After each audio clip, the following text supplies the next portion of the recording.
Peggy 16.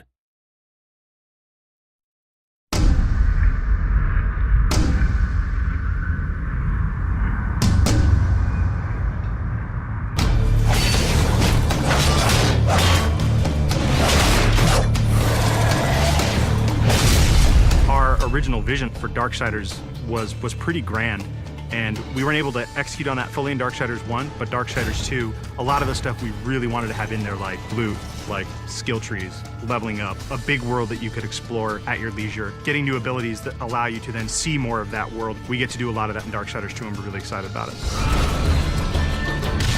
When we were coming up with the loot for the game, we had a lot of fun. We knew the weapon types and the armor and stuff that Death would wear, but obviously we want to have a lot of variety and allow people to really make their guy look different from their friends. Let me tell you about loot. It's the best new feature we're adding to Darksiders 2. You get to pick whatever gear you want to use. Do you want to use a heavy axe? Do you want to use a faster set of claws?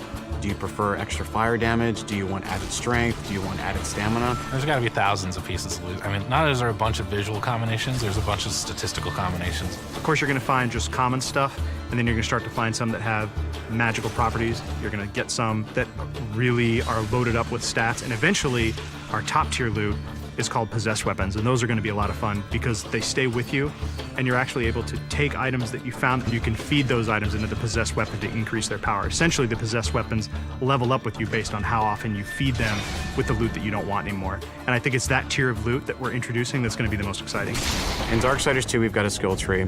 There are two major sides. You've got the Necromancer side and the Harbinger side. The Harbinger is more warrior-based, melee, in-your-face, hand-to-hand combat, weapon-based combat. Necromancer is your spellcaster. Your big nukes, fire, arcane, lightning, all that cool stuff. There's certainly not a chance to just stand in one place in Darksiders 2. The characters are more aggressive in this game. They're kind of up on top of you very quickly.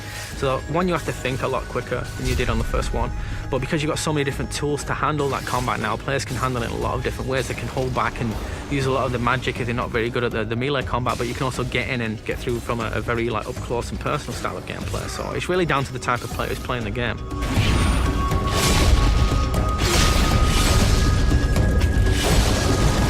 It's absolutely worth playing the game for the second time.